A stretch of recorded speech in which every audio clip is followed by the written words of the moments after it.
Podcastnya aku bisa ini ya.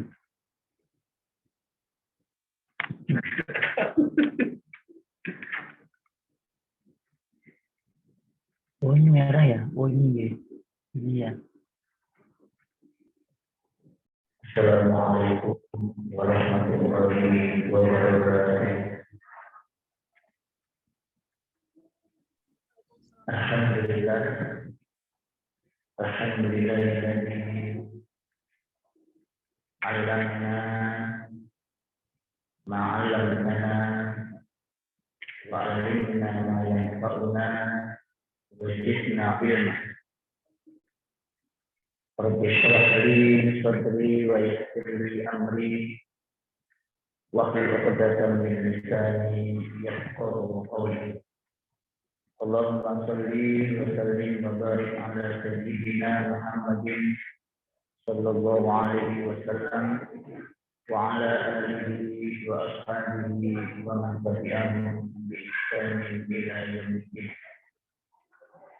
Qala Allah ta'ala fil Qur'anil Karim, ya ayyuhalladzina amanu taqullaha haqqa tuqatih wa la tamutunna illa wa antum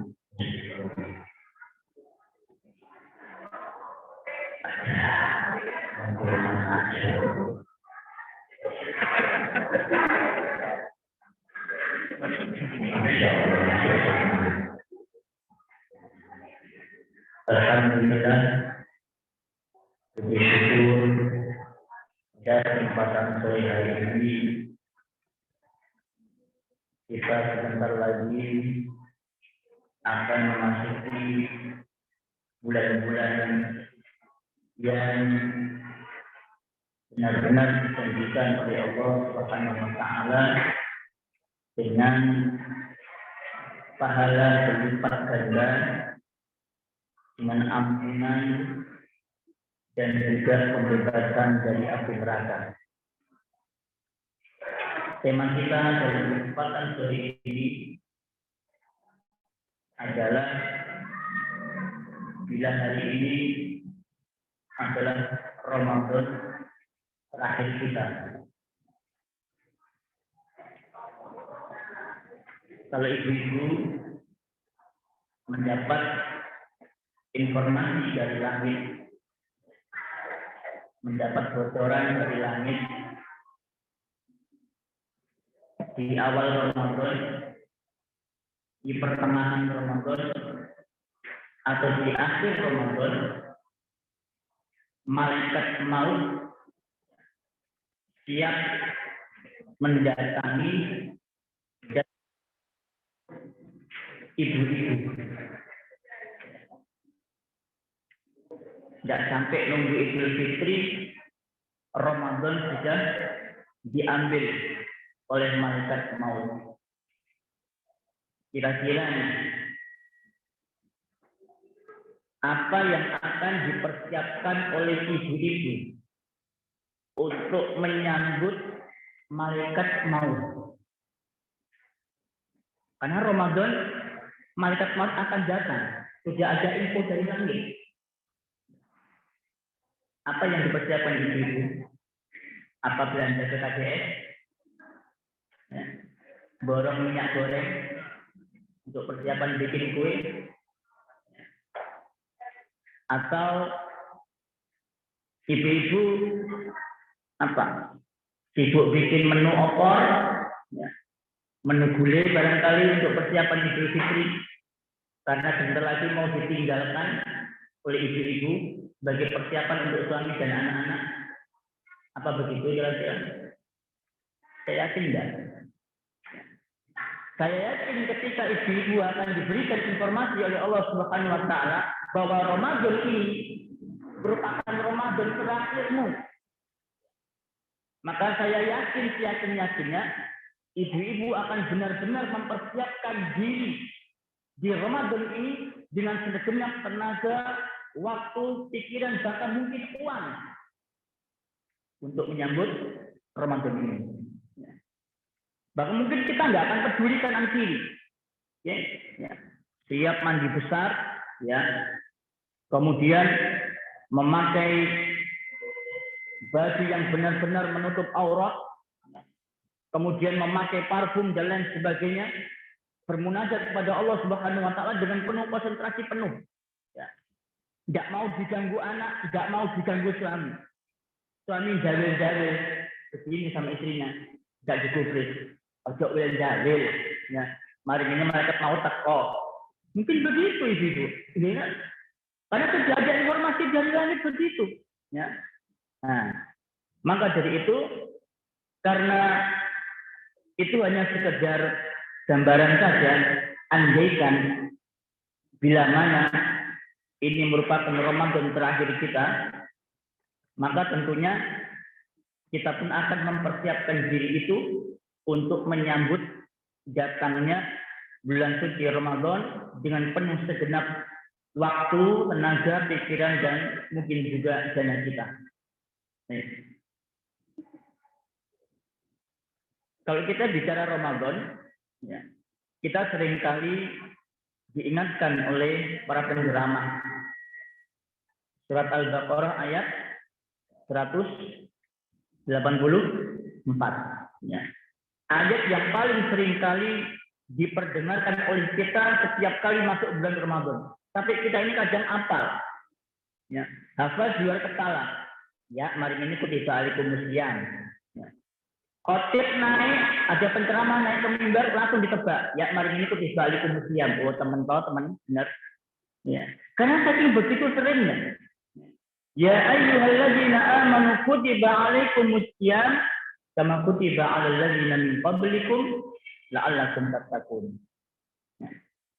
Tapi yang harus kita pahami ya di ayat itu, Allah Subhanahu wa taala menutup akhir ayat dengan mengatakan la'allakum tattaqun. Apa maksudnya ini la'allakum tattaqun? Ya. Dalam gramatika Arab, ya, la'alla itu menunjukkan ketidakpastian, menunjukkan mudah-mudahan, menunjukkan semoga, litaroji, ya, dalam gramatika Arab. Berarti orang-orang yang sudah melaksanakan siam, ya, itu belum tentu ketika dia berpisah dengan bulan Ramadan, dia akan jadi orang bertakwa. Belum tentu.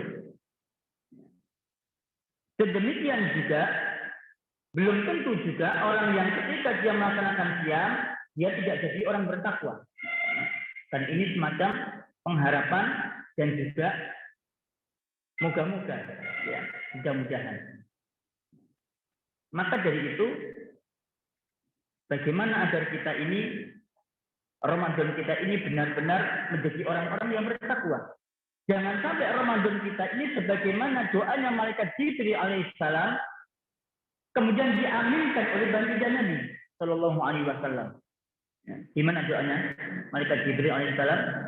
Rohima anhu rojulin, celaka seseorang.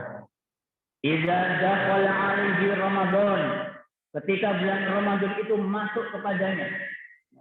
Tsumman salaha, kemudian dia berpisah dengan bulan Ramadan.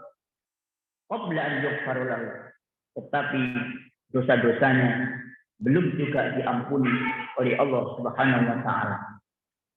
Faqultu amin. Aku pun berkata amin. Ya, ini doanya malaikat Jibril. Kalau malaikat Jibril yang berdoa, kemudian kanjeng Nabi yang mengaminkan, ya, kira-kira persentase dikabulkannya berapa persen? 1000%. Tak mungkin lebih dari itu. Tidak mungkin tidak akan dikabulkan ketika malaikat Jibril berdoa, kemudian diaminkan oleh Nabi Shallallahu Alaihi Wasallam. Maka berarti sungguh celakalah ketika bulan Ramadan datang kepadanya, kemudian dia berpisah dengan bulan Ramadan, tetapi bulan Ramadan tidak menjadikan dosanya itu diampuni oleh Allah Subhanahu Wa Taala. Maka sungguh celaka. Makanya kebiasaan para salaf itu, ya, ketika mereka mau menyambut Ramadan, itu sudah ada persiapan 6 bulan sebelumnya. 6 bulan sebelumnya, Ibu, ya, para salaf itu bersiap. Siapkan apa Ustaz 6 bulan ini?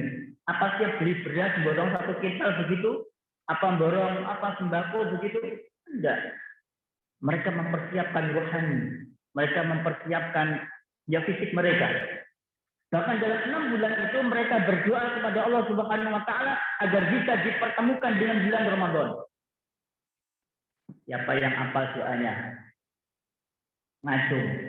Ada dia. Ya. Siapa yang bisa membacakan untuk kami doanya para salaf di dalam menyambut bulan Ramadan? Ini ada dia. Siapa yang bisa? Atau mungkin lewat Zoom. Ya, jangan lihat Zoom. Ada yang bisa hafal doa menyambut Ramadan oleh para ulama salaf? Allahumma balighna Ramadan, ya, wa Sya'ban, wa Rajab, wa balighna Ramadan. Itu ya. Ya, siapa yang bisa? Ya, ditunggu jawabannya. Silakan browsing dulu di internet. Ya. Para salaf mereka itu biasa berdoa, ya Allah, sampaikanlah aku kepada bulan Ramadan dan sampaikanlah Ramadan kepadaku dan terimalah seluruh amalanku selama di bulan Ramadan. Silakan dicari Arabnya. Ya. Itu doanya para salaf 6 bulan sebelumnya. Kemudian 6 bulan setelah Ramadan, mereka pun juga doa itu. Ketika ditinggalkan Ramadan, Allahumma, ya Allah, sampaikan aku kepada Ramadan dan sampaikan Ramadan kepadaku, kemudian terima seluruh amalanku di bulan Ramadan. 6 bulan sebelum dan 6 bulan setelah. Itu para salaf begitu persiapan mereka. Oke. Nah, karena mereka sangat paham sekali, ya, mereka sangat paham sekali bahwa momentum Ramadan ini adalah momentum yang sangat baik, momentum yang sangat luar biasa untuk mendulang pahala dan mendulang keistimewaan dari Allah Subhanahu wa taala yang tidak bisa didapatkan di hari-hari dan di bulan-bulan sebelumnya. Tidak didapatkan. Ya. Di bulan Ramadan bukan hanya hari-hari, di situ ada 10 hari yang tidak sama dengan 10 hari yang lainnya di luar bulan Ramadan. Bayangkan, ya. 10 hari yaitu Lailatul Qadar. Dan ini bulan yang hari yang paling ditunggu-tunggu oleh kaum muslimin di seluruh dunia. Ibu-ibu sekalian dan remaja putri yang semoga dirahmati serta diberkahi Allah Subhanahu wa taala. Kalau kita bicara tentang keutamaan bulan Ramadan, ya Masya Allah sekali. Kita sering sekali mendengar yang para penceramah, dari para dai dan lain sebagainya. Ya. Kita hanya menyebutkan beberapa di antaranya saja untuk mereview kembali tahun yang telah lalu apa yang sudah kita pernah sampaikan atau mungkin ibu-ibu pernah mendengarkan kajian tentang masalah Ramadan. Yang pertama bahwasanya bulan Ramadan itu mampu menghapuskan semua dosa-dosa dan kesalahan. Ya. Nabi Shallallahu Alaihi Wasallam bersabda al-Jum'atu ilal Jum'ati, dari satu Jumat ke Jumat. Wa Ramadan ila Ramadan, satu Ramadan ke Ramadan yang lainnya. Mukaffiratun lima bainahunna, itu mampu menghapuskan antara Jumat antara Ramadan. Izat tunibatil kabair, selama dosa-dosa besar itu ditinggalkan. Ya. Berarti dari sini dapat kita garis bawahi bahwa yang bisa menghapuskan dosa dan kesalahan itu hanya dosa-dosa kecil. Untuk dosa besar bagaimana Ustaz? Dosa besar tidak bisa dihapuskan hanya dengan siam Ramadan. Makanya Nabi mengatakan idzat ulibatil kabair. Apabila dosa-dosa besar itu ditinggalkan, artinya dosa besar itu ketika dilakukan di bulan Ramadan atau di luar bulan Ramadan, maka tidak bisa diampuni kecuali dengan taubatan nasuha. Ya, taubatan nasuha. Contohnya apa? Contohnya yang paling sederhana, ya. Hubungan suami istri. Halal apa haram? Halal. Berpahala. Namun ketika sesuatu yang halal ini dilakukan di bulan Ramadan, ini jadi dosa besar. Ya, ini jadi dosa besar. Nah, gimana caranya menghapus supaya ini tidak menjadi dosa besar? Apa cukup dengan berpuasa? Tidak cukup. Ya. Tetapi Allah Subhanahu wa taala memberikan sama kita dengan taubatan nasuha, dan salah satu di antara bentuk taubatnya adalah kita berpuasa 2 bulan secara berturut-turut atau memberikan makan 60 orang fakir miskin setiap hari, atau dia membebaskan seorang budak. Ya, itu kafarahnya. Ini artinya bahwa Ramadan itu hanya bisa menghapuskan dosa-dosa kecil. Oke. Yang kedua, doanya orang yang sedang berpuasa itu tidak ditolak. Doanya orang yang sedang berpuasa tidak ditolak. Nabi Shallallahu Alaihi Wasallam bersabda, "Salasatun la turaddu da'watuhum." Ada 3 orang yang doanya tidak ditolak. As-shaimu hatta yuftir. Orang yang berpuasa sampai dia berbuka. Orang yang berpuasa sampai dia berbuka. Berarti mulai dari terbit fajar sampai terbenamnya matahari itu merupakan saat-saat di mana kita ini akan dikabulkan doa kita. Maka manfaatkan ya setelah fajar sampai terbenam matahari untuk kita memperbanyak doa begitu. Ya. Ibu-ibu punya hajat apa kepada Allah Subhanahu wa taala? Minta di situ. Ya, ini momen yang paling bagus. Ya. Yang ingin rumah, mintalah rumah. Yang masih sendiri, ya, mumpung Ramadan nih, doa minta sama Allah, ya Allah, anak ini udah 5 tahun jomblo. Ya, tolong beri anak ini pasangan hidup ya Allah, yang soleh, yang solehah. Syukur-syukur ya Allah, seorang dokter. Ya, sudah apa? Katanya mintalah kepada Allah Subhanahu wa taala meskipun dengan tali sandal jepit. Loh, ya. Tali sandal jepit itu loh, Bu, disuruh minta sama Allah. Apa itu cuma jodoh, ya. Pasangan hidup luar biasa. Harus diminta. Enggak bisa jodoh itu datang sendiri, enggak bisa. Ya.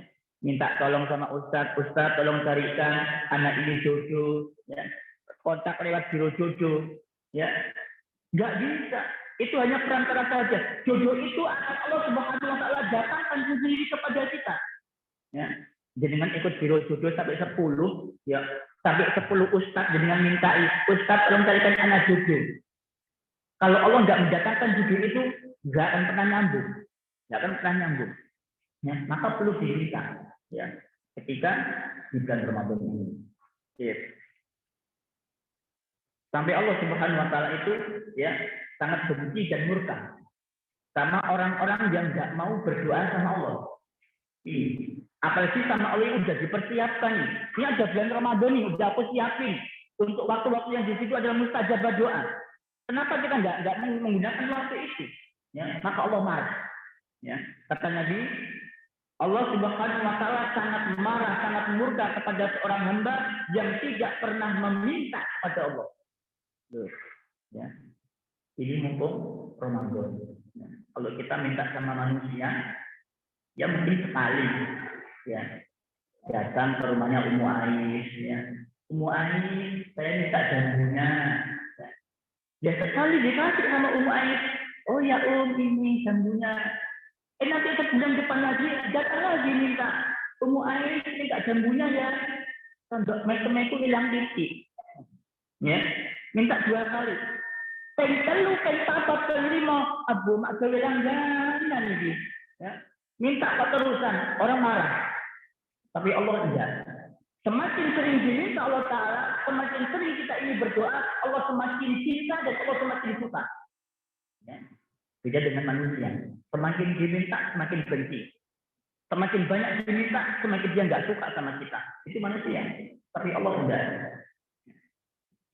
Bahkan termasuk tali tangga jepit. Ini ada sebuah cerita sedikit. Mungkin jenengan kenal dengan Ustaz Muhammad Fauzil Azim, ya, seorang praktisi pendidikan. Beliau seringkali dulu di Probolinggo sering mengisi parenting. Ya. Kisah beliau ini dimuat di majalah Hidayatullah. Ketika beliau di bandara bersama dengan istrinya. Beliau kalau kemana-mana itu pakai sandal jepit juga, pakai sandal jepit. Oke. Nah, tidak tahu bagaimana ceritanya, ini istrinya ketinggalan di belakang. Istrinya. Begitu sampai di bandara, qadarullah sandal jepitnya Ustaz Wahid Azim pedot, putus. Ya. Kemudian beliau berdoa kepada Allah, ya Allah, tolong saya ini beri sandal, tali sandal jepit. Ya. Minta sama Allah tali sandal jepit. Allah ya karim. Beliau teringat dengan hadisnya Aisyah, suruh minta sandal jepit. Kemudian ketika istrinya datang, dia pun kemudian datang menghampiri istrinya. Dia mengatakan, Mi, tolong aku belikan sandal jepit.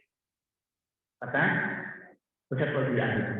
Kata istrinya, lu ngapain beli? Ini aku sudah bawa. Subhanallah. Ya, tanpa diminta. Ya, Allah Subhanahu Wa Taala sudah persiapkan istrinya berkat doanya suaminya Muhammad Wahid Azim. Allah berikan dia sandal jepit lewat istrinya. Ya, nah ini sebuah apa? Ya benar-benar ini merupakan pembuktian yang nyata bahwasanya mintalah kepada Allah meskipun tali sandal jepit. Dan ternyata dikabulkan oleh Allah diberikan tali sandal jepit. Ya. Nah, berpuasa sampai dia berbuka. Ini yang harus kita manfaatkan. Yang kedua, wal imamul adil. Seorang pemimpin yang adil. Wa da'watul mazlum, dan doanya orang-orang yang terzalim. Ya. Kemudian yang ketiga, banyak sekali kejadian-kejadian atau peristiwa-peristiwa besar di dalam Islam terjadi di bulan Ramadan. Ya, perang Badar, kemudian Fathu Mekah, kemudian perang Siffin, kemudian perang Ain Jalut dan lain sebagainya. Itu semuanya terjadi di bulan Ramadan. Bahkan proklamasi kemerdekaan kita juga terjadi di bulan Ramadan. Baik. Kemudian yang berikutnya, keutamaan berpuasa. Ya. Keutamaan berpuasa jelas ini merupakan kewajiban pada seluruh umat, baik sebelum umat Islam, ya mereka sudah diwajibkan berpuasa. Tetapi berpuasanya umat terdahulu berbeda dengan puasanya kaum muslimin, ya berbeda. Dan puasanya kaum muslimin ini adalah puasa yang paling sempurna, baik tataannya itu paling sempurna puasanya kaum muslimin. Yang kedua, pahala orang yang berpuasa itu tidak diberikan oleh Allah Subhanahu Wa Taala batasannya. Batasannya. Di antaranya Nabi Shallallahu Alaihi Wasallam bersabda, Allah Subhanahu Wa Taala berfirman, "Kullu amalin bani Adam yudha'aful hasanah bi asri amsalihah." Setiap amalan anak Adam itu dilipat gandakan 10, ya, ila sab'imi'atin, sampai 700 kali lipat.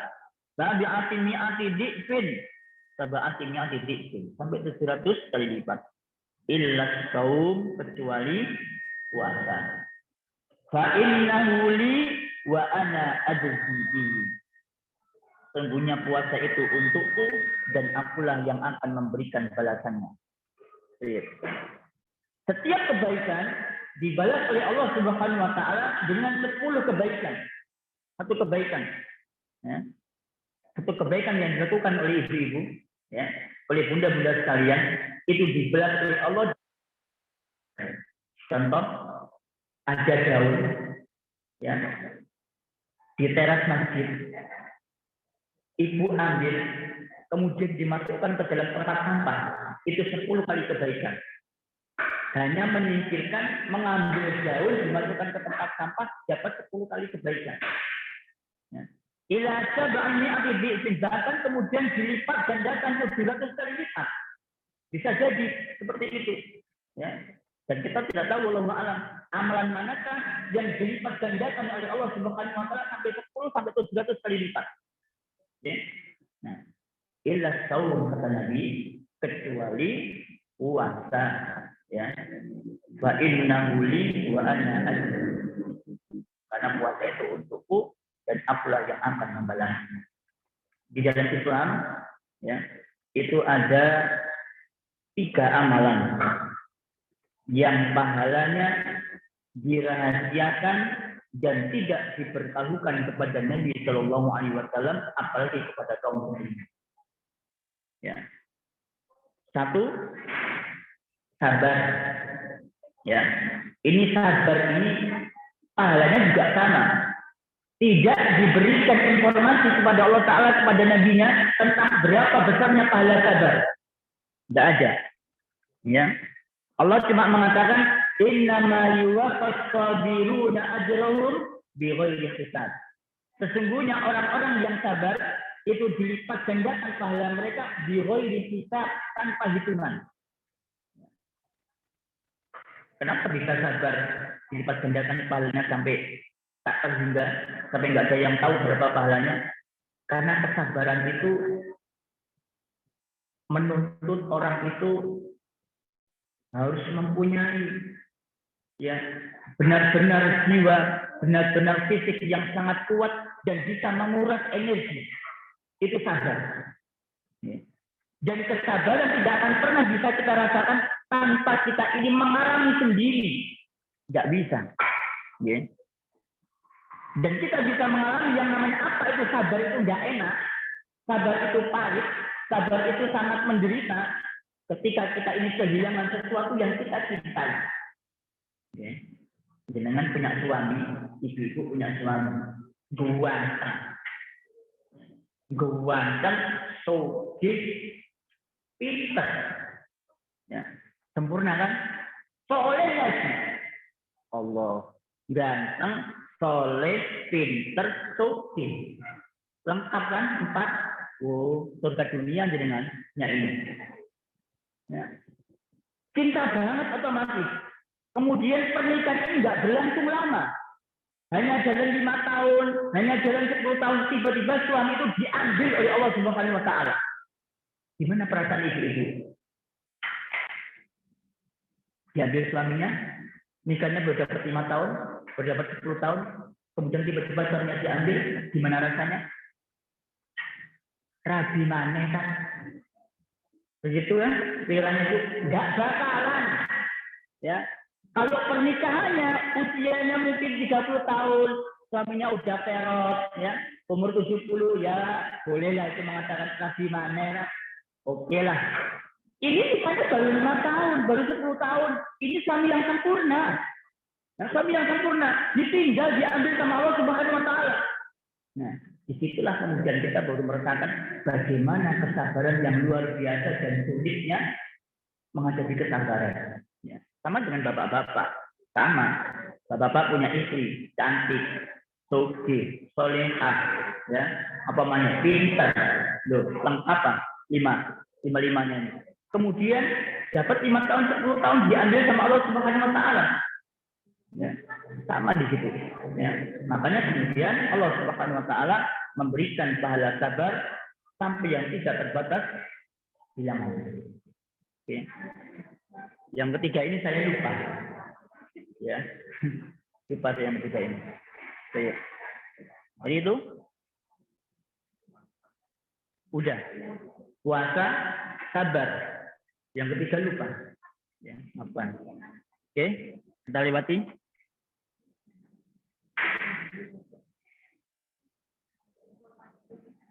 Kemudian yang ketiga, puasa adalah pahalanya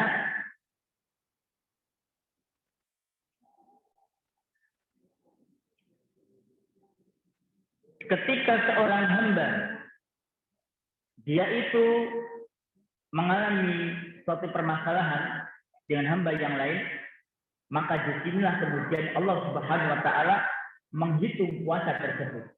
Ya. Sufyan bin Uyainah mengatakan, "Idza kana yaumul qiyamati ketika datang hari kiamat, yuhasibullahu abdahu. Allah akan menghisab hambanya, wa yu'addi ma'alaihi minal mazalim. Allah akan menunaikan di antara kezaliman-kezaliman yang dilakukan oleh hamba itu. Min sa'iri amalihi, dari seluruh amal-amal solehnya. Hatta idza lam yabqa, sampai tidak ada satupun amal soleh yang tersisa. Illa saum. Nah, kecuali puasa. Bunda ketika di dunia pernah menzalimi seseorang. Okay? Maka nanti pada hari kiamat, semua amal-amal soleh itu yang selama kita lakukan di dunia akan diberikan kepada orang yang pernah kita zalimi. Ya, yang pernah kita zalimi. Sampai utang itu benar-benar lunas, tidak ada sama sekali kita hutang kezaliman. Illa saum, atau sesuatu biaya, kecuali puasa. Yatahammalullahu anhu ma baqiya minal madzalim wa yudkhiluhul jannah bisaum. Allah lah yang akan menanggung kezaliman dia, kemudian memasukkan dia ke dalam surga lantaran puasa. Masya Allah, ya. Ternyata baru ini kita tahu, ya, bahwa ternyata puasa ini tidak bisa kita berikan kepada orang yang pernah kita zalimi. Dengan puasa itulah yang membuat kita masuk ke dalam surga. Ya, Masya Allah. Begitulah biasa janji yang Allah berikan kepada orang yang diam. Yang keempat,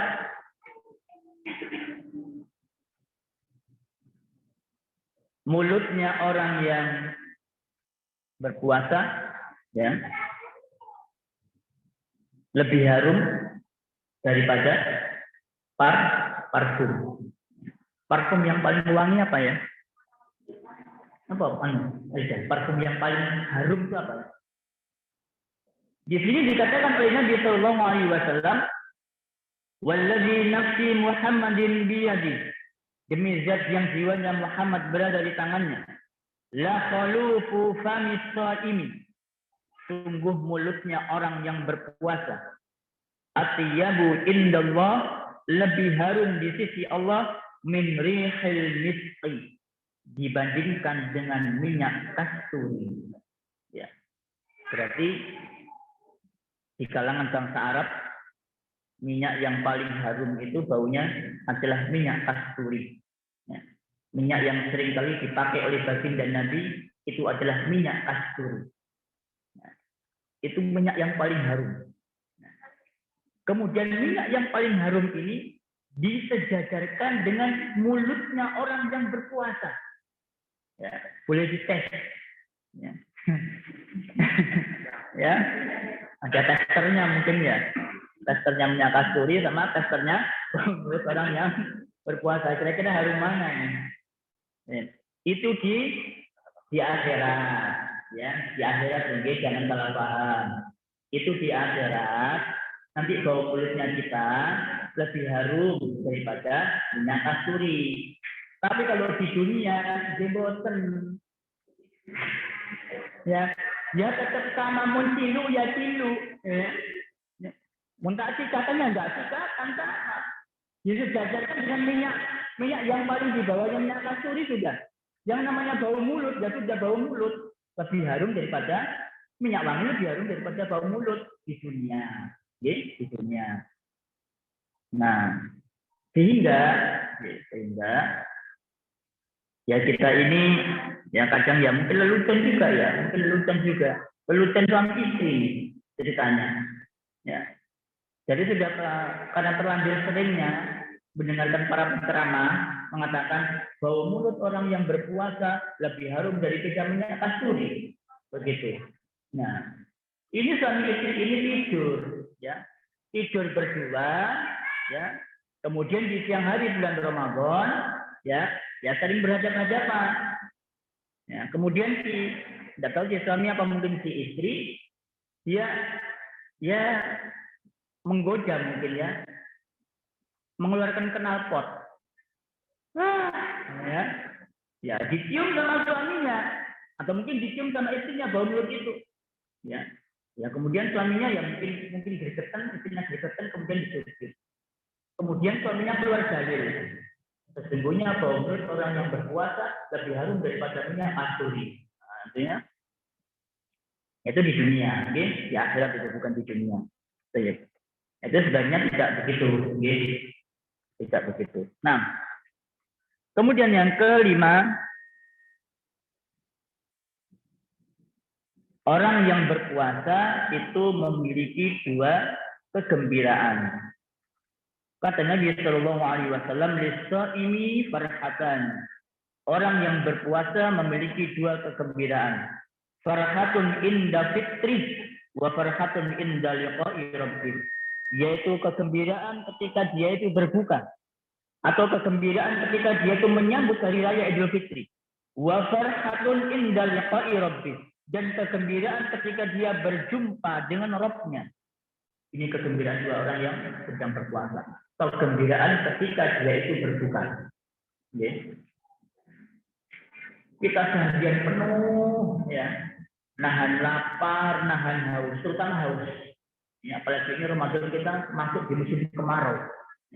Lagi haus-hausnya, ya. Kemudian anak ini garai tok, ya. Wes wong tuane poso, anak garai tok, gara-gara emosi, gitu kan? Nah, istri kita nih masak es Pak, ya. Pasnya ini luar biasa, ya. Ono alpukate, ono durene, ono nongkone, ono degane, ditambah dengan sirup, ya. Matang Pak, esnya itu jam 4 sore sudah matang, disajikan di atas meja. Kira-kira bapak-bapak yang delok itu gimana? Ngolah gitu, ya. Pakai harusnya karena kerja seharian, tiba-tiba datang pulang ke rumah, lihat es kayak begitu, ya, ada embun-embunnya gitu ya, masya Allah, ya, netes teh gini ya, iya, ya. Kemudian pas tiba maghrib kurang 15 menit langsung di depan meja makan, ya, ada gelasnya masing-masing ya, langsung ditekel Pak gelasnya Pak, begini ya, nunggu azan maghrib. Allahu Akbar, Allahu Akbar, tidak reken kanan kiri, langsung di gelap. Masya Allah, lega rasanya Pak. Senang dia itu? Senang. Wafar atau indah fitri, kegembiraan ketika dia itu berbuka. Jangan tidak bakal melihat gulu, tidak bakal.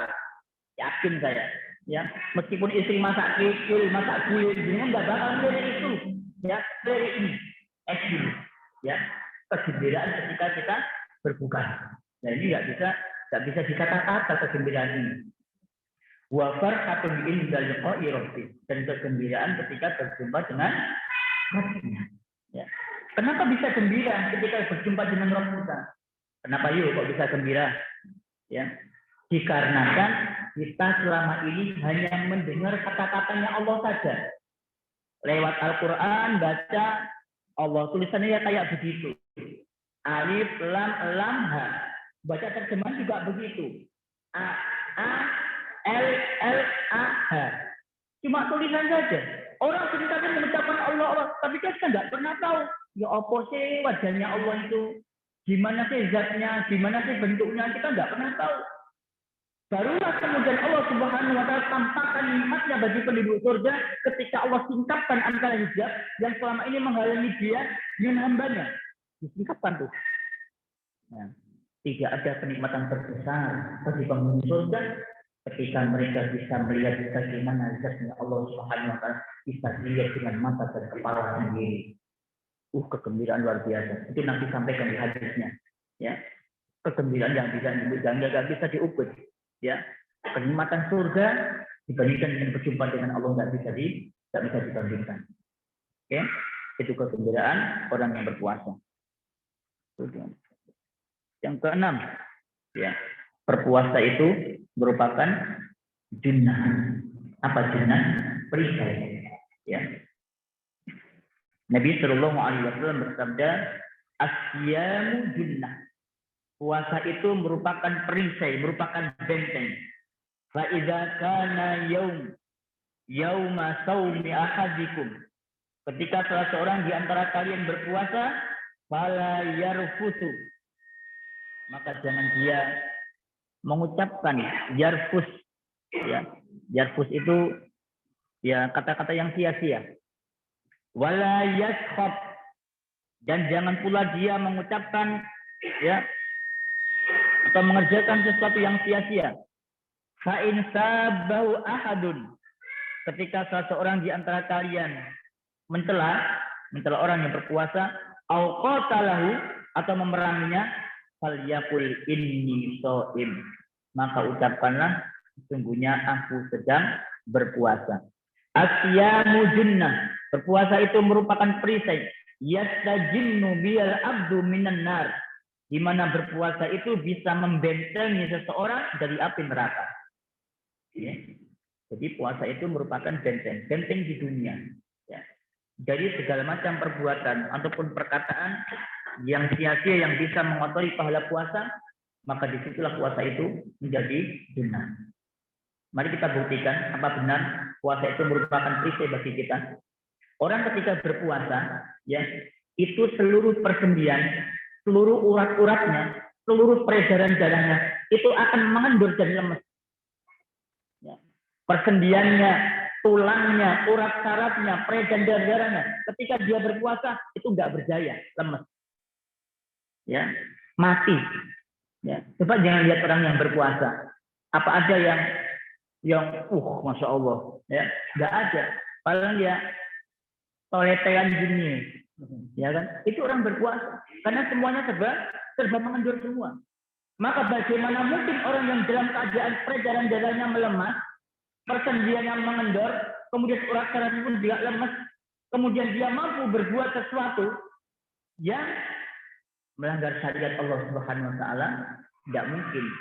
Apalagi sampai dia diajak berkelahi, apalagi sampai dia kemudian mencela, dia mencaci. Tidak mungkin itu terjadi, ya, tidak mungkin itu terjadi. Nah, cuma ada apa ya, semacam balas dendam lah. Ya.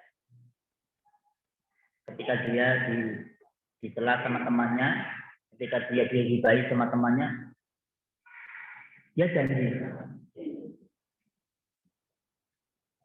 jangan sekarang lagi saya sedang berpuasa, nanti ya tunggu setelah berbuka. Nah, ya. Jadi semacam balas dendam. Jadi berpuasa itu anggapannya adalah dari mulai terbit fajar sampai tenggelamnya matahari selesai. Begitu selesai kita berbuka, kita bebas melakukan apa saja. Ghibah ya iya, mencela juga iya, mengajak berkelahi juga iya. Itu kadang begitu di masyarakat kita. Ya, setelah berbuka kemudian mereka balas dendam.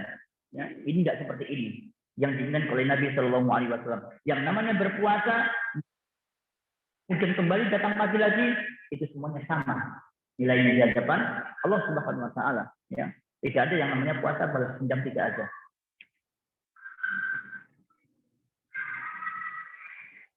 Yang berpuasa memberikan syafaat bagi pelakunya. Nabi Shallallahu Alaihi Wasallam bersabda, "As-siyamu wal Qur'anu yashfa'ani lil abdi yaumil qiyamati." Quran bisa memberikan syafaat bagi hari kiamat. Yang puasa dia akan mengatakan, "Ay Rabbi, wahai Rabbku,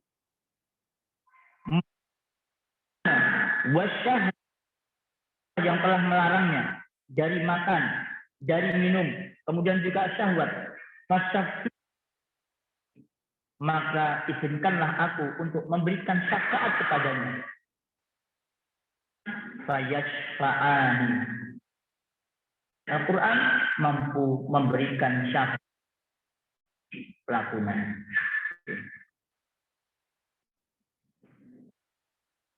Yang kedelapan, berpuasa merupakan tarbiyah, merupakan media untuk mendidik akhlak dan adabnya seorang muslim. Ya, dengan berpuasa. Nabi Shallallahu Alaihi Wasallam bersabda, "Malam yada qaulaz zur."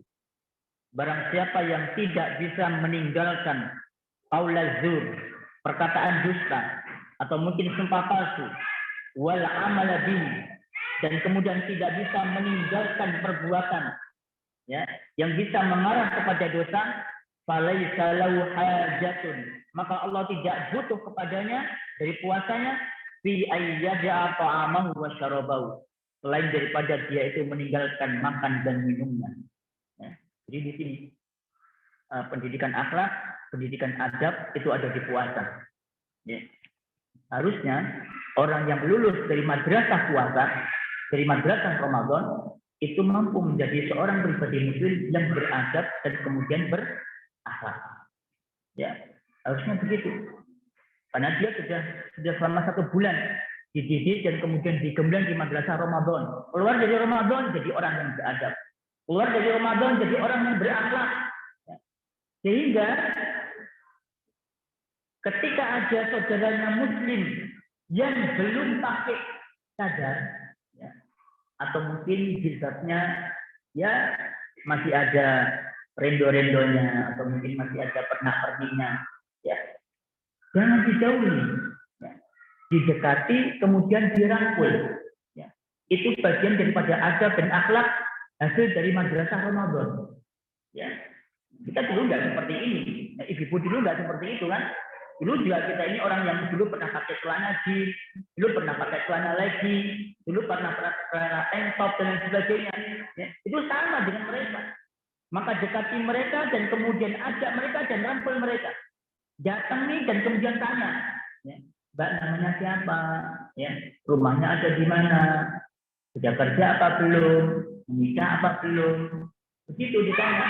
Ya, maka dengan begitu akan semakin menambah eratnya hubungan kekerabatan dan ukhuwah sesama muslimah. Dan hasil dari pendidikan Ramadan.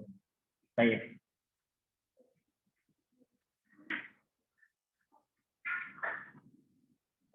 Kemudian yang berikutnya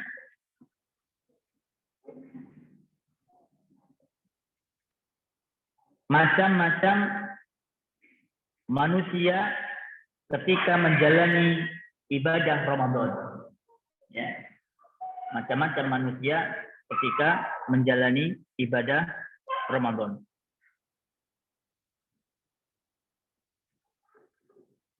Yang pertama, orang yang melakukan siam di bulan Ramadan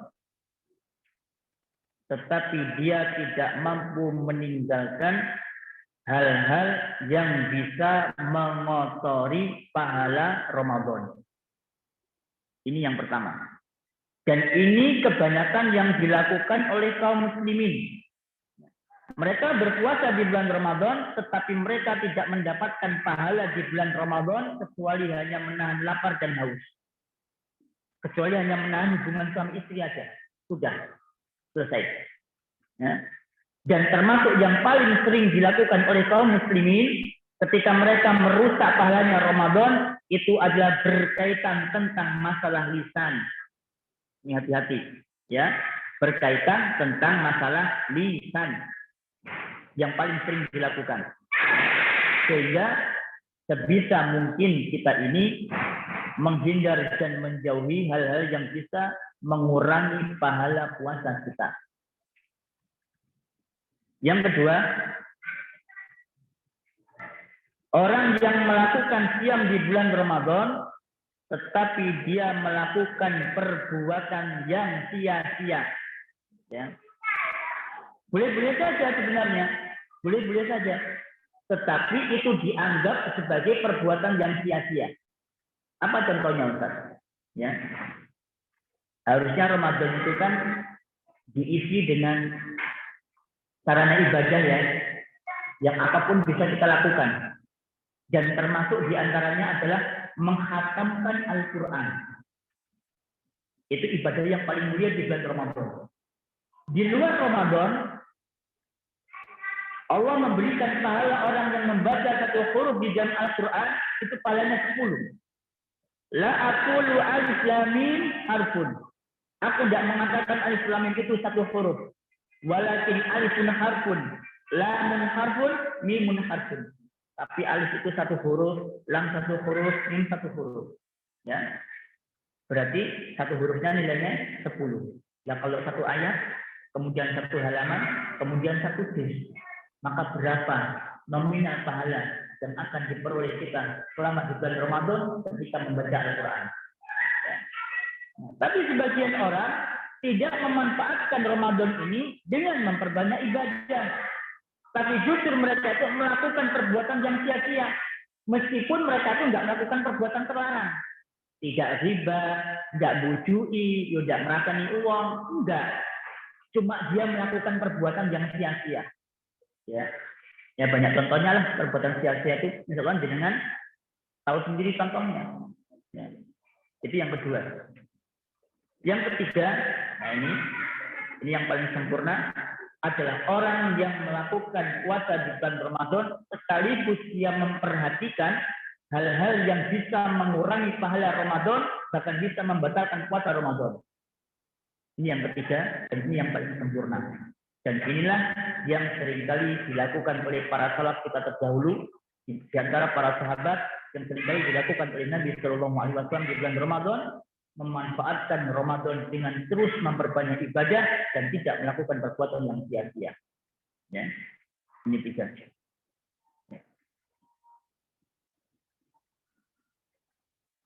Kemudian syarat orang yang berpuasa. Ya. Syarat orang yang berpuasa yang pertama adalah seorang muslim yang baligh, yang berakal, yang mukim, yang mampu membedakan penghalang-penghalang puasa. Maka dia wajib berpuasa. Ya. Muslim jelas, orang yang baligh sudah jelas, orang yang berakal sudah jelas, orang bilang nggak wajib untuk berpuasa. Kemudian orang yang mukim, ya, dia wajib puasa. Nek musafir Ustaz nggak wajib. Ya. Musafir nggak wajib berpuasa. Saya ulangi ya. Orang musafir tidak wajib berpuasa, tapi boleh berpuasa. Ya, boleh berpuasa, tapi tidak wajib untuk berpuasa. Nah, terus milih mana Ustaz? Antara puasa dengan nggak puasa. Ya. Nabi Shallallahu Alaihi Wasallam bersabda, ya, di antara bentuk sedekahnya Allah Subhanahu wa taala kepada hambanya, itu Allah memberikan keringanan ibadah bagi seorang musafir. Ya. Salatnya diringankan, boleh dijamak, boleh dikosor.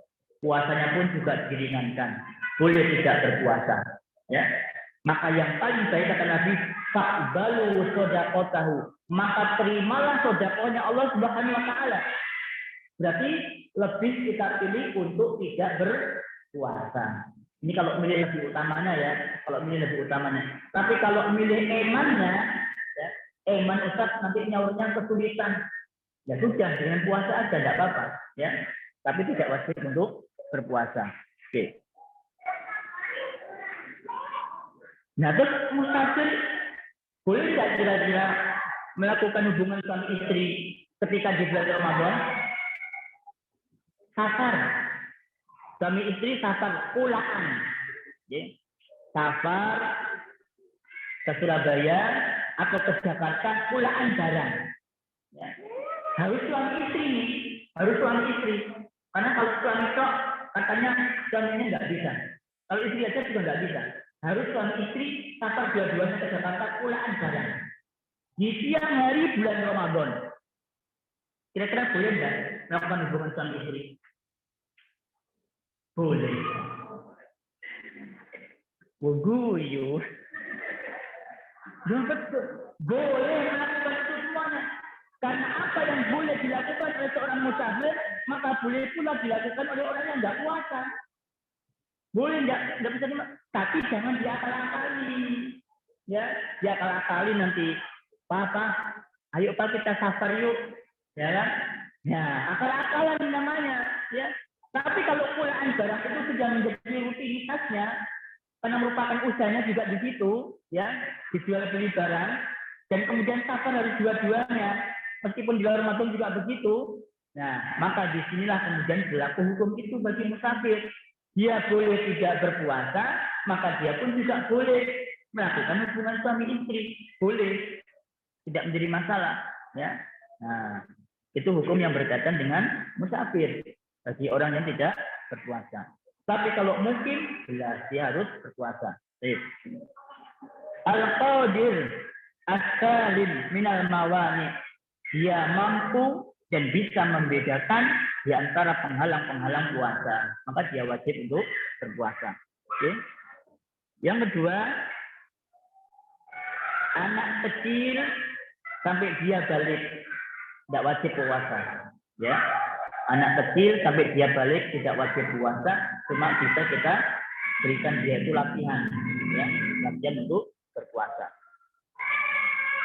Kemudian orang yang sudah lanjut usia juga tidak punya kewajiban untuk berpuasa dan tidak punya kewajiban untuk mengqadha. Oke, saya ulangi. Orang yang sudah sepuh, sudah lanjut usia, tidak wajib untuk puasa dan tidak wajib untuk mengqadha. Tapi hanya membayar fidyah. Ya, membayar fidyah selama hari-hari yang dia tinggalkan selama 1 bulan. Bayar fidyah ngasihkan makan 1 orang miskin. Nah, berapa kadarnya fidyah yang harus kita berikan untuk kita punya orang tua yang nggak mampu untuk puasa? Ya, kadarnya sesuai dengan apa yang kita makan setiap hari. Ya. Ustadz, saya ini makannya cuma sama tempe pecel dan sambal tiap hari, Ustadz. Gimana kita berikan fidyahnya? Ya sudah, berikan itu. Ya, dengan bungkuskan nasi, kasih tempe pecel, kasihkan sambal, berikan fidyahnya. Ya, memang mampunya itu. Setiap hari juga dia makan itu, maka fidyahnya itu. Oke. Nah, jangan sampai begini, ya. Kita setiap hari makannya enak, ya. Begitu giliran fidyah, kita nasi jagung, ya kan? Nah, ini juga nggak pantas lah seperti ini, ya. Jadi fidyah itu nilainya sesuai dengan kadar apa yang kita makan.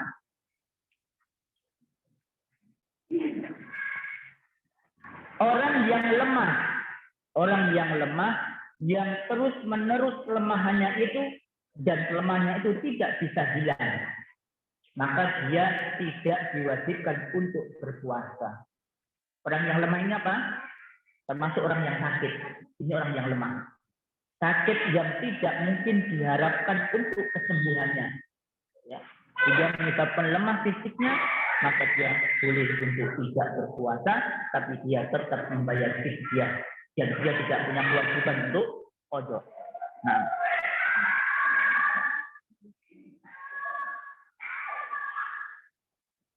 kemudian orang yang sakit, ini ada beberapa catatan tersendiri, ya, dari para ulama. Apabila puasa itu selama tidak memberatkan dan selama tidak membahayakan bagi seseorang yang sakit, maka silakan dia itu berpuasa. Apa kira-kira yang sakit yang tidak memberatkan, tidak membahayakan orang yang sakit? Kemudian dia boleh berpuasa. Sakit apa ya? Panu. Ya. Boleh nggak orang sakit panu berpuasa? Boleh. Wah, dia. Iya, nggak membahayakan sakit panu. Kalau sakit gigi gimana? Boleh nggak berpuasa? Sakit gigi. Sakit ya? Sakit sekali ya? Udah nempelin buang sakit gigi ya. Nah, kalau sakit gigi gimana, Bunda? Boleh nggak kita berpuasa atau tidak berpuasa karena sakit gigi? Ya, boleh. Karena kalau kita berpuasa akan semakin menambah sakit gigi kita, ya kan? Maka boleh dia tidak berpuasa. Sakit gigi, ya. Apalagi sakit-sakit yang lainnya. Nah,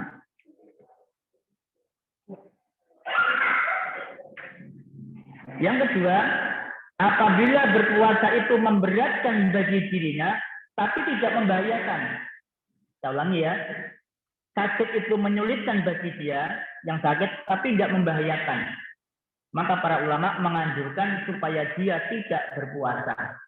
Okay? Dia nggak merasa kesulitan, dia merasa kesulitan, tapi tidak membahayakan. Maka lebih baik tidak berpuasa. Yang ketiga, berpuasa membahayakan. Nah, ini jelas, ya. Orang yang sakit mah, misalkan, ya, atau orang yang punya penyakit asam lambung, ya, ketika dia tidak berpuasa, maka ini membahayakan baginya, maka dia tidak boleh berpuasa. Ya, itu salah satu di antara bentuk keringanan yang diberikan oleh Allah Subhanahu wa taala bagi hamba-hambanya yang mengalami kesulitan ketika berpuasa. Baik. Itulah Ibu sekalian sepintas dari apa yang kita pelajari bersama-sama yang berkaitan tentang masalah siam. Insya Allah untuk hari-hari yang lainnya, ya, ibu-ibu sudah paham semuanya, ya, tentang masalah bagaimana harusnya berbuka, bagaimana harusnya sahur, ya, berapa jaraknya antara sahur dengan azan, ya, itu semuanya ibu-ibu sudah paham semua. Insya Allah hanya tinggal kita ini memantapkan diri kita, ya, menjernihkan jiwa kita dan kemudian hati kita untuk menyambut datangnya bulan suci Ramadan, ya. Apalagi ya kita saat ini berada di masa yang benar-benar menguji Islam kita, ya, yang membuat kita ini benar-benar banyak-banyak mengelus dada, ya, melihat kondisi saat ini. Itulah ujian terbesar kita saat ini ketika kita ini menyambut datangnya bulan Ramadan. Nah, wallahu a'lam bishawab. Mungkin sebelum kita menjawab pertanyaan, ya, ini ada surprise 1, 2, 3, 4, 5. Yang bisa menjawab pertanyaan boleh menghubungi admin, ya, ini hadiah-hadiahnya, silakan dijawab. Yang pertama, sampaikan bagaimana di dalam bulan suci Ramadan 6 dan 6 bulan setelahnya. Pertanyaan yang kedua,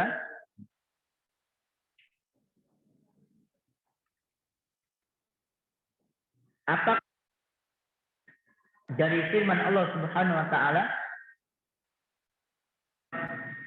surat 184, ya, masalah siam. Yang ketiga,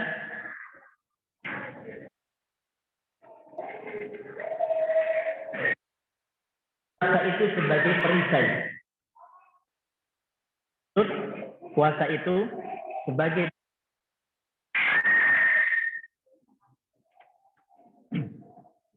yang keempat, dosa apakah yang bisa diampuni, ya, dosa apa bisa diampuni di bulan Ramadan? Bagaimana caranya agar dosa-dosa kita diampuni? Tempat ini pertanyaannya dua, dosa apakah yang bisa diampuni di bulan Ramadan? Kemudian bagaimana caranya agar kita mendapatkan ampunan di bulan Ramadan? Yang kelima, sebutkan 3 orang tidak ditolak oleh Allah Subhanahu wa taala. Sebutkan 3 orang tidak ditolak oleh Allah Subhanahu wa taala. Itu 5 pertanyaan, ya, silakan jawabannya bisa dikirimkan ke admin atau mungkin bisa dijawab ke sini, ya. Dipersilakan kalau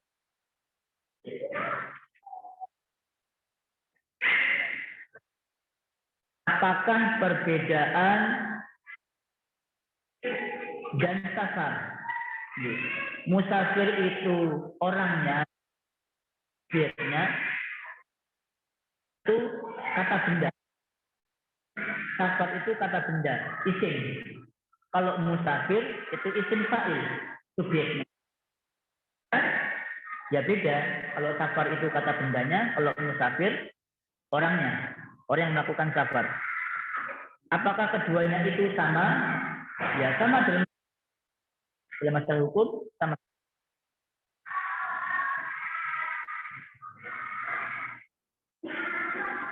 Jika waktunya mepet, lebih afdal mana masjid dengan sholat qabliyah subuh digabung. lebih afdol digabung. Ya. Ada apabila ada dua amalan, ya, dua amal soleh, dikerjakan pada satu waktu, kemudian jenis amalannya sama, kita digabung menjadi satu dan kita kerjakan cuma satu kali. Di sini masjid dengan qobliyah subuh bilangannya sama-sama 2 rakaat. Kemudian ya, tahiyatul masjid sama ketika qobliyah subuh juga begitu, sama dengan kita masuk masjid. Agar digabungkan niatnya, niat tahiyatul masjid sekaligus niat qobliyah subuh. Ya. Nah, itu kalau waktunya mepet.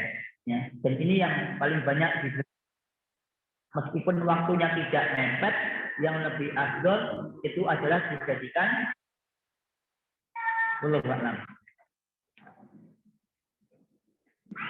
untuk fidyah, afdolnya itu memberi uang atau masakan jadi yang siap makan, makanan yang siap makan, jadi bukan berupa uang. Di situ kan Nabi mengatakan memberi makan, bukan memberi uang. Ya. Kalau memberi uang itu terkadang orang itu masih repot nanti masih ke pasar dulu, ya, beli sayurnya, beli lauknya. Jadi kita berikan dia itu diberikan ketika dia, ya, langsung kemudian dia makan, itu lebih utama, ya, lebih utama memberikan fidyah makanan siap saji daripada uang. Wanita membayar fidyah apa harus qadha karena setelah hamil dia harus menyusui. Baik, ini juga kontroversi, ya, perbedaan pendapat para ulama tentang masalah ini, ya.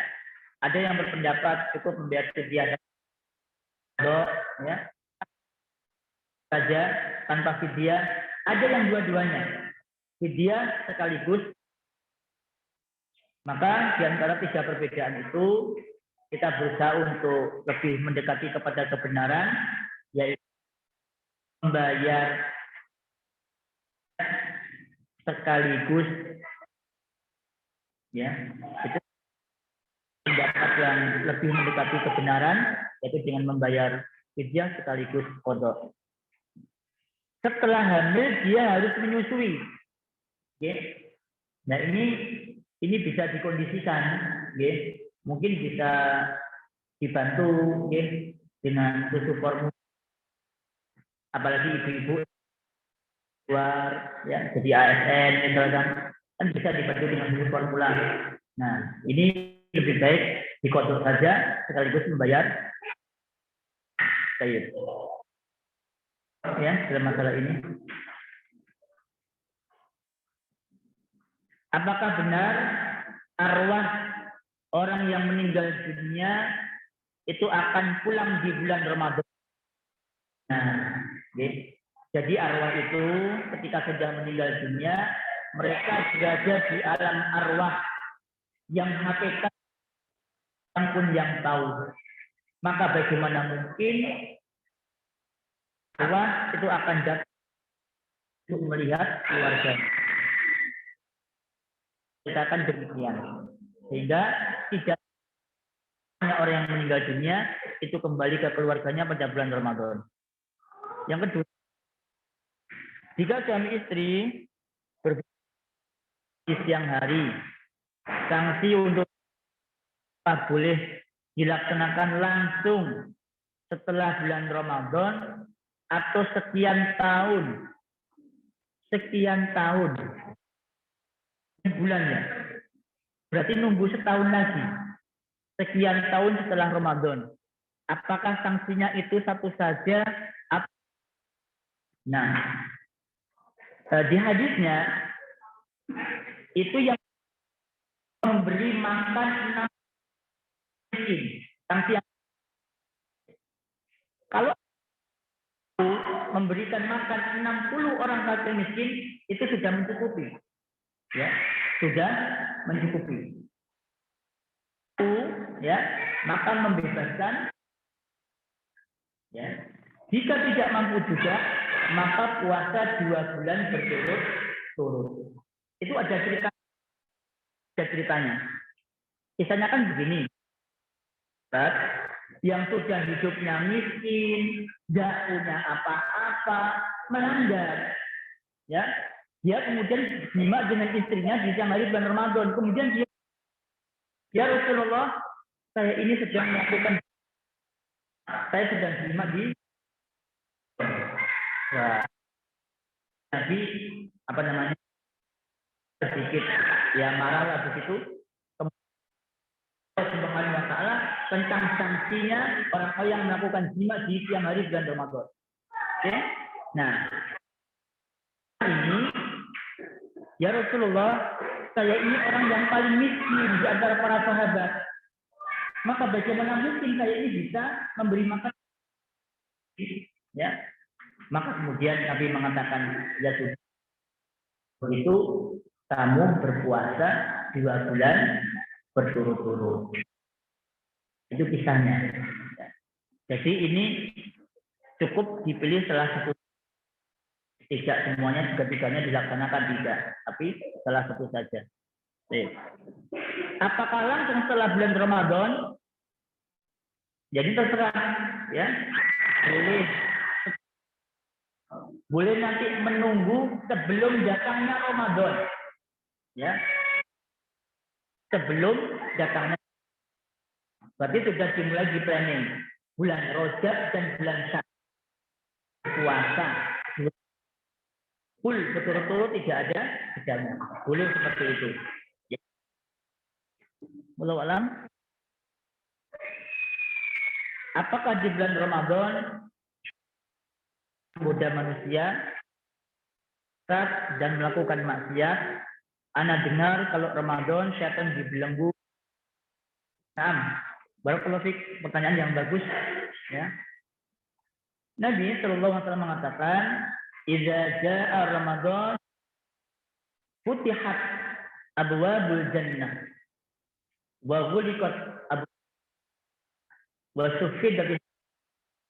Ketika datang bulan Ramadan, pintu surga dibuka, pintu neraka ditutup, dan kemudian syaitan dibelenggu.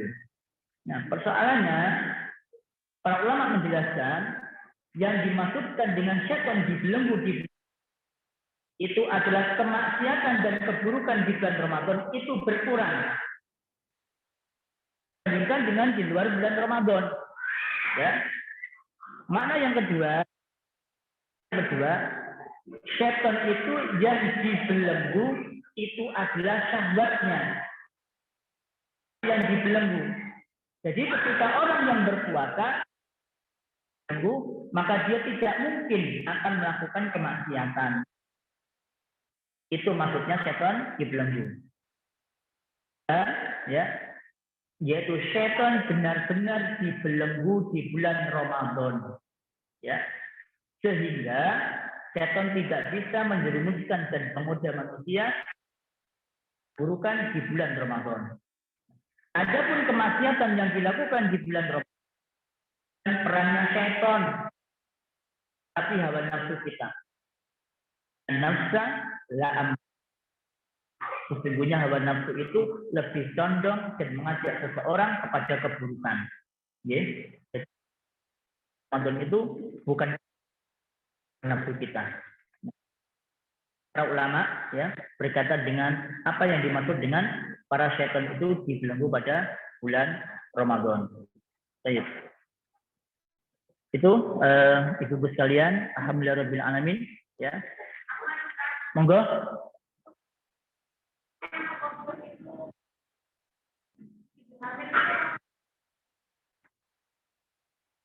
Kodok ibu hamil. Kodok selama belum datang. Paham ya? Selama bulan Ramadan berikutnya belum. Dengan kodok Ramadan di bulan Rajab boleh. Kodok boleh. Asalkan bulan Ramadan. Okay. Itu yang para ulama.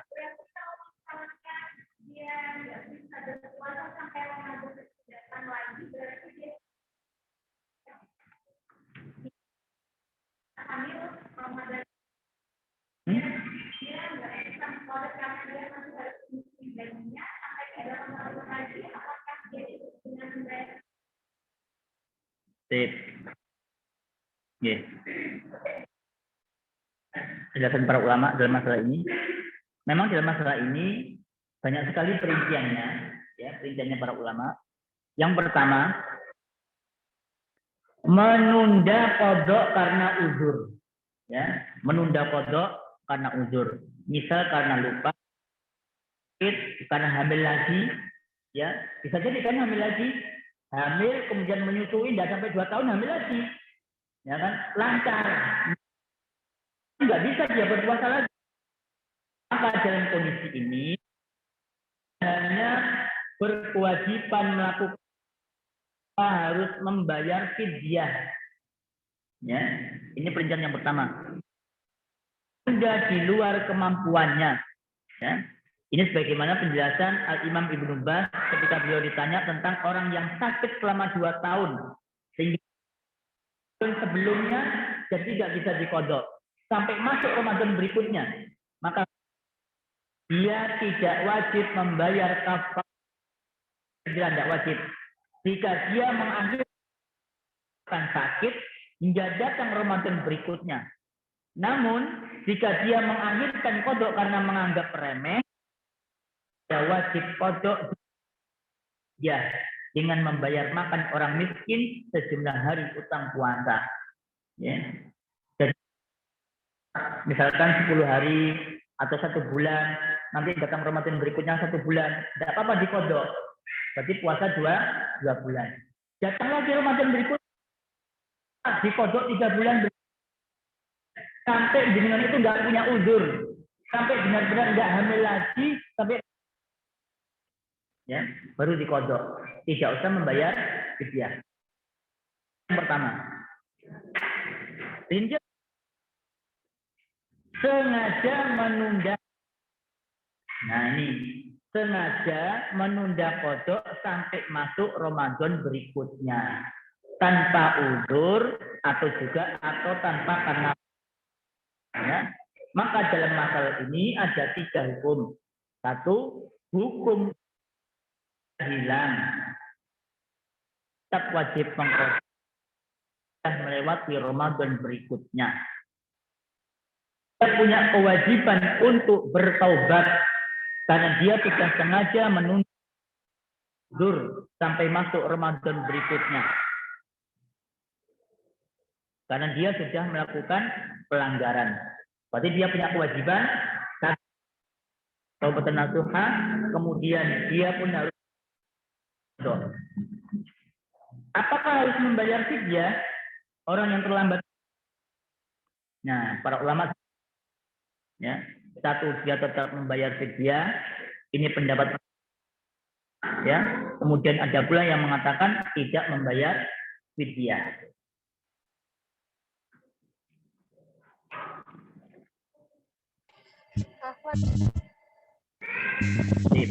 Itu ibu sekalian berkaitan tentang hukum qadha, berarti ada 2. Orang yang tidak sengaja karena ada uzur, karena hamil lagi, karena menyusui lagi, maka dia cukup membayar qadha tanpa harus fidyah.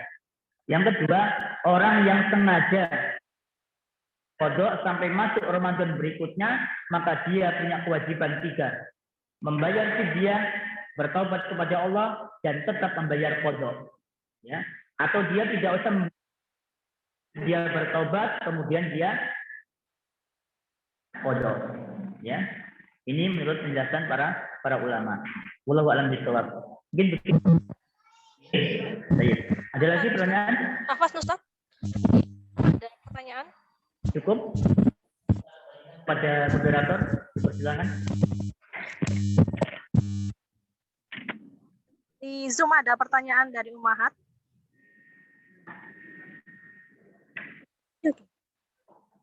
Ustadz Afwan. Di Zoom ada pertanyaan dari Umahat.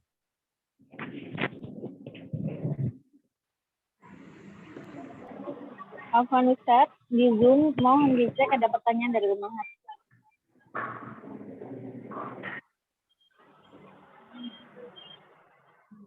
Ustadz, bagaimana dengan ungkapan sabar itu ada batasnya? Apakah itu benar? Dan yang kedua, apakah pahala puasa itu gugur jika tidak sengaja berbohong, misal bohong kepada anak, mau dibelikan atau tidak dapat?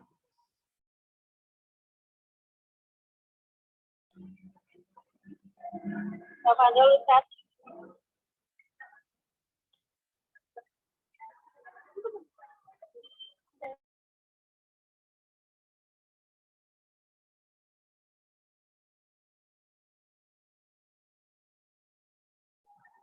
Alhamdulillahirrabbilalamin. Demikian kajian kita pada kesempatan kali ini. Mari kita jazakallah khair kepada Ustadz, jazakumullah khair kepada para umahat yang telah menyimak kajian kita pada kesempatan sore hari ini. Saya sebagai MC mohon maaf bila ada kekurangan. Mari kita tutup dengan pembacaan doa kafaratul majlis. Subhanallahumma wa bihamdika asyhadu an la ilaha illa anta astaghfiruka wa atubu ilaik. Assalamualaikum warahmatullahi wabarakatuh.